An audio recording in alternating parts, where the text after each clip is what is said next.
I used to think I knew every breath my husband took, the way his voice softened when he said my name, the smell of his aftershave lingering in the hall, the rhythm of his footsteps when he came home. For 40 years, I believed I was living beside a man whose soul I could read like a book. But after he died, I realized I'd only been reading the cover. It started 2 weeks after the funeral. I was sitting at our kitchen table, the one we bought when we first married in 1985, staring at his old coffee mug. There was a faint lipstick mark on it, not mine. My heart stopped. At first, I thought it must have been a smudge from my daughter or a guest, but deep down something told me otherwise. Then came the envelope. No name, no return address, just my husband's handwriting across the front, "For Margaret, when I'm gone." I held it like it might burn me. Inside was a single key and a note that said, "You deserve the truth, even if it hurts." The next morning, I drove to the address on the back of the note, an old farmhouse 2 towns away. It looked abandoned, yet there was something hauntingly familiar about it. The curtains were drawn, but the mailbox had fresh mail. I hesitated, my hands trembling as I inserted the key into the rusted lock. The door creaked open, and the smell of cedar and old perfume filled the air. Photos lined the walls, my husband's smile beaming from every frame, but in each one, he wasn't standing beside me. That was the moment the world I knew began to unravel. The floor creaked beneath my feet as I stepped into the house my husband had kept hidden for decades. Everything inside looked lived in, not like a secret, but like a second life.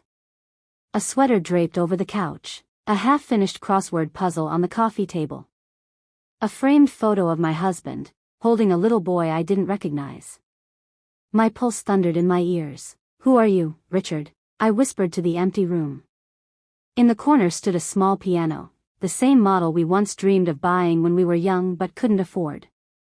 The keys were dusty, except for one section that looked newly played. I pressed a note. It rang out softly, echoing through the still air. That's when I heard it, footsteps above me. I froze. My throat went dry as I looked toward the staircase. A young woman, maybe in her early 30s, appeared at the top, her eyes wide with shock. "Who are you?" she demanded. "I'm Margaret," I managed to say, my voice trembling. Was my husband's house." The color drained from her face. She gripped the railing, her knuckles turning white. "Your husband," she whispered. "You mean, Richard?" I nodded slowly. She looked like she might faint. "Then you're the woman from the letters." My heart nearly stopped. "What letters?" The woman turned and disappeared into a back room, returning moments later with a wooden box. Inside were dozens of envelopes, all addressed to me. But none had ever been delivered. Each one sealed, written in Richard's familiar handwriting. The first letter I opened began with the words, "If you're reading this, then the 2 parts of my life have finally collided. I never meant for you to find out this way." The room spun around me. I could barely breathe. For 40 years, I'd been married to a man who'd built another world, and I had just unlocked the door to it that I sat on the dusty floor, surrounded by the ghost of a man I thought I knew. The letters felt heavy in my hands, as if they carried the weight of every lie, every unspoken truth of our marriage. I opened another envelope, my fingers trembling. "Margaret," it began, "if love were measured by honesty, I have failed you more than I can ever confess. But please know, every morning beside you was real. What I hid was never meant to erase what we had." My chest tightened. I wanted to scream, to tear the paper apart, but my eyes kept moving. The next line froze my blood. "Before we met, I made a mistake. I thought I could fix it quietly, build a new life, and leave the past buried. But the past learned to breathe." A sound escaped me, half sob, half gasp. I could almost hear his voice, that calm tone he used when trying to explain something unforgivable. I opened a third letter. "Her name is Claire. She was just a friend at first, but after her husband left, things blurred. I promised to help raise her son. I couldn't abandon them, not again." My vision blurred as tears filled my eyes. Claire, the woman upstairs, the boy in the photo. My entire body went cold. I looked up at the woman, Claire, now watching me with tears in her own eyes. "He told me you'd hate him if you knew," she whispered. "He said he'd destroy you if he left you." My voice cracked. And yet he destroyed me anyway. The letters kept coming, apologies, explanations, half-truths. Some written decades ago, others just months before his death. Each one painted a picture of a man split in two, one who loved me deeply, and one who lived a lie too heavy to carry. As I reached the final envelope, I realized something chilling. The last letter was dated the day before he died. The last letter was sealed with wax, the kind we used for Christmas cards back when we still believed in perfect Decembers. My hands shook as I broke it open, the paper fragile, almost translucent with age. The handwriting was hurried this time, uneven, desperate. Margaret, if you're reading this, I didn't make it back from the hospital. I didn't tell you the whole truth, not because I didn't love you, but because I loved you too much to watch you hate me. But the truth was never about betrayal, it was about fear. I could almost hear his voice, low and cracking, the same tone he used the night our son left for college. I was a father before you ever met me. I thought I could raise another man's child and bury my guilt in kindness. But when Claire fell sick, I promised her I'd keep the boy safe. He was 5 then. He's the reason I started the second job, the reason I stayed late all those nights. You thought it was ambition. It was survival. My tears dripped onto the page, smudging the ink until his words became ghosts. If you can forgive me, know that every lie I told was built around loving you, not losing you. I never stopped being your husband, even in the life you didn't know about. I was trying to make 2 worlds right, and I failed both.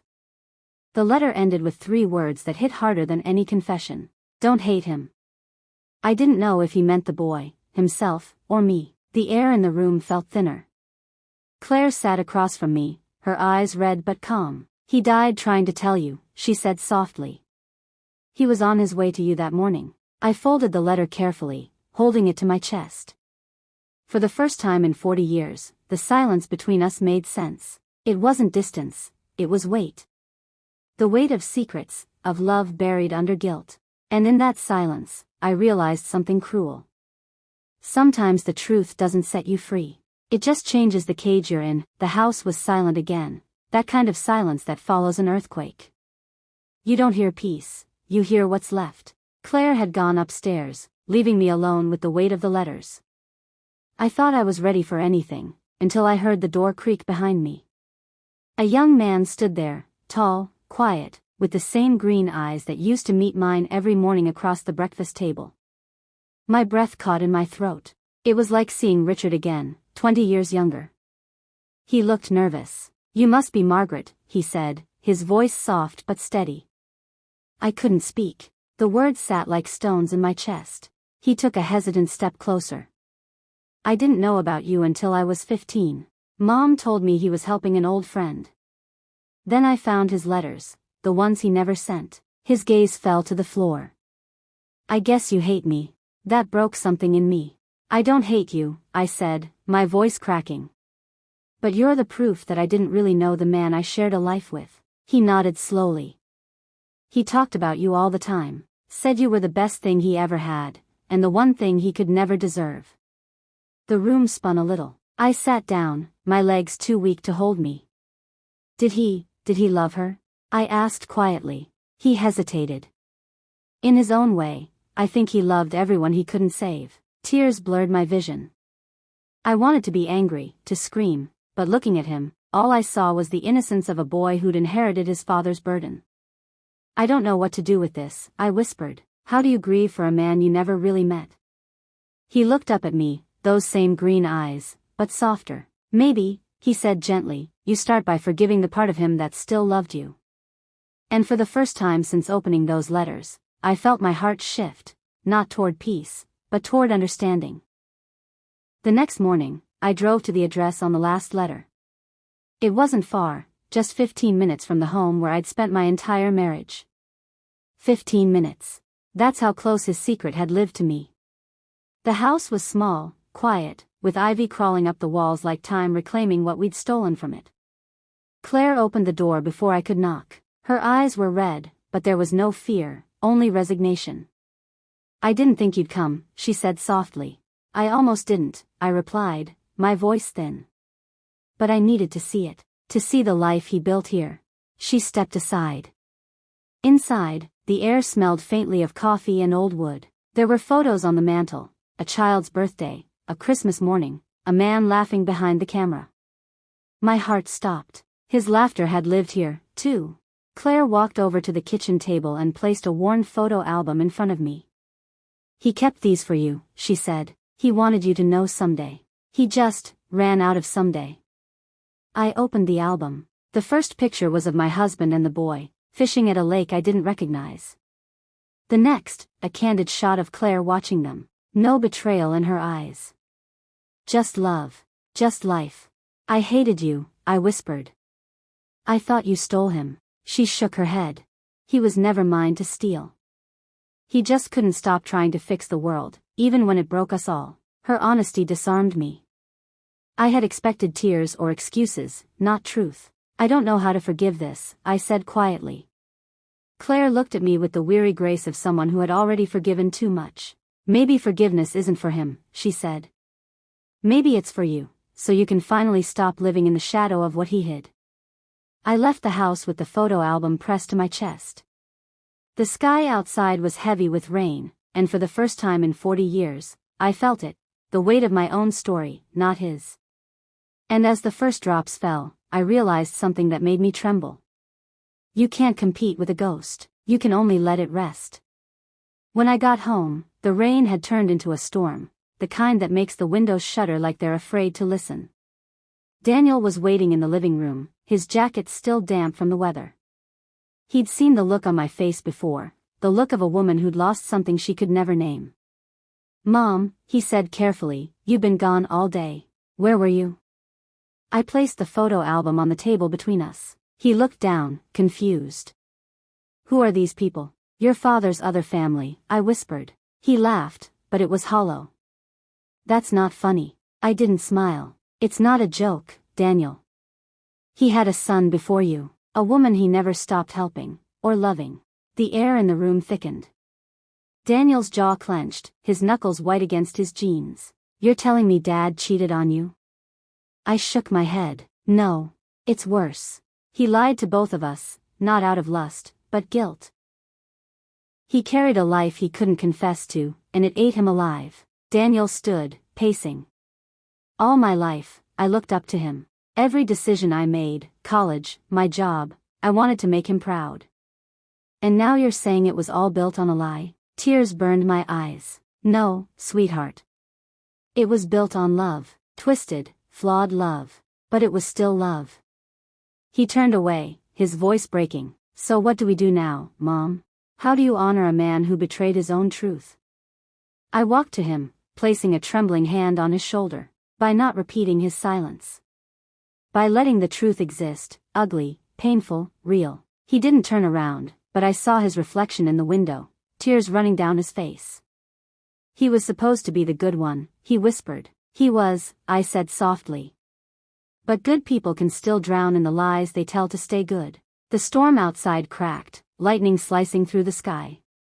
And for the first time, we cried together, not as mother and son, but as two people who had loved the same man in different ways, and lost him the same way. 2.2 days passed before Daniel spoke to me again. The silence in the house was heavier than any grief I'd known. Then, one night, I heard his voice from the study, low, trembling, the kind of sound that only comes from discovery.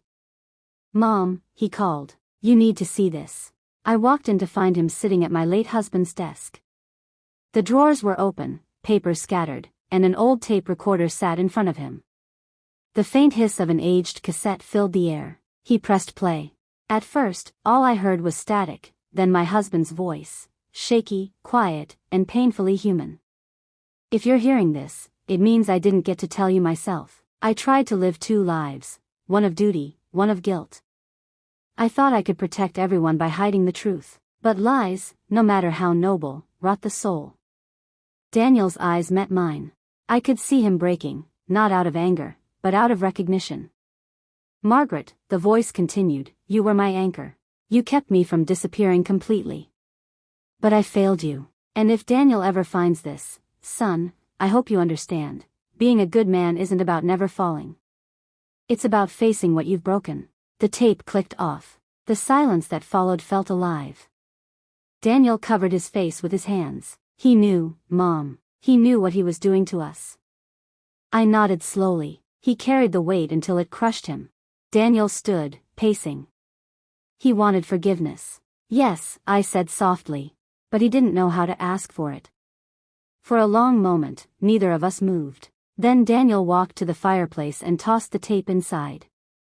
The flames swallowed it whole. I gasped. Why would you do that? Because he doesn't get to haunt us anymore, he said, his voice steady now. He doesn't get to live between guilt and grace. We do. And as the fire flickered, I realized he was right. The truth had already done its damage, but it had also freed us. Sometimes, the only way to honor the past is to let it burn. The cemetery was quiet that morning. The fog hung low, wrapping the gravestones like ghosts reluctant to leave. I hadn't been here since the funeral. Back then, I stood numb, surrounded by condolences and flowers that smelled too sweet for death. But today, I came alone, no flowers, no tears rehearsed for others. Just truth. His name was etched in marble, clean and cold. Thomas W. Langford, beloved husband, father, friend. The words mocked me now, not because they were false, but because they were incomplete. I knelt down, brushing away the leaves. You always hated the cold, I murmured. Said it made your bones ache. My voice cracked on the word your. For a while, I said nothing. I let the silence speak, the kind of silence that used to fill our kitchen after every small lie, when I'd ask, everything okay? And he'd smile that quiet, practiced smile that said don't dig deeper. I met her, I finally whispered. Claire. And the boy. They're not angry anymore. Neither am I. The wind stirred the trees, as if even the earth exhaled. You should have trusted me, I continued. You always thought truth would break us. But it was the hiding that did. I took a small photograph from my coat, one from the album Claire had given me. Him, standing between the two families, laughing. I placed it beside the headstone. You were never just one thing, I said softly. You were a husband, a father, a liar, a dreamer. And somehow, I still loved you through it all. The sky brightened, a pale streak of sun cutting through the mist. I closed my eyes and felt something shift inside, not forgiveness, not exactly, but peace. The kind that comes when you finally stop asking why and start accepting what is. As I turned to leave, I whispered one last thing. You can rest now, Thomas. And so can I. The wind carried my words away, scattering them across the graves like seeds, the truth, finally planted where it belonged. The morning after the visit to the cemetery, the house didn't feel haunted anymore. It was quiet, but not heavy, as if the air itself had decided to let go. I stood by the window, sunlight warming the same spot where Thomas used to read his paper every Sunday. For the first time, I didn't see the empty chair as a reminder of loss. I saw space for something new to grow. Daniel came by later with coffee. He didn't say much, but his eyes held the same peace I'd felt at the grave. You look different, he said, half smiling. I think I am, I replied. I spent 40 years trying to understand someone else's truth. Maybe now it's time to live mine. He nodded, setting his cup down gently. Dad would have wanted that. I laughed softly. I think he would have wanted us to stop turning him into a lesson. Outside, the neighborhood was alive. Kids on bikes, a mailman humming to himself, the smell of cut grass floating in through the open door. It felt almost absurd to think that, somewhere in all that normalcy, my world had once fallen apart. I went upstairs and opened the old chest where I'd kept our wedding photos. The same chest I couldn't bring myself to touch for years. I took out one picture, the two of us young, fearless, pretending forever was real. Instead of tears, I smiled. We tried, I whispered. And that's enough. I didn't burn the photos. I didn't throw them away. I simply placed them back, not as wounds, but as memories. That evening, I sat on the porch as the sun dipped below the trees. The air carried the faint sound of laughter from down the street. For the first time in decades, I didn't feel like a spectator in my own life. The truth had taken everything, but it had also given me something I hadn't felt in years: ownership. As the light faded, I whispered into the quiet. Here's to the rest of my story, the part one get to write. And somewhere, in the soft hum of twilight, I could almost hear Thomas's voice again, not in regret, but in gratitude. About time, Margaret. The screen fades to black. The end isn't always the end. Sometimes, it's the first honest beginning. Sometimes, the truth doesn't destroy you, it rebuilds you. Margaret spent 40 years believing love was a promise that couldn't break. But when that illusion shattered, she learned something even deeper. Love doesn't end when the lies do, it just changes form. In a world built on appearances, she found her freedom in the one thing no one could fake: honesty. Maybe that's the lesson for all of us. The past doesn't define you. The truth doesn't break you. It sets you free.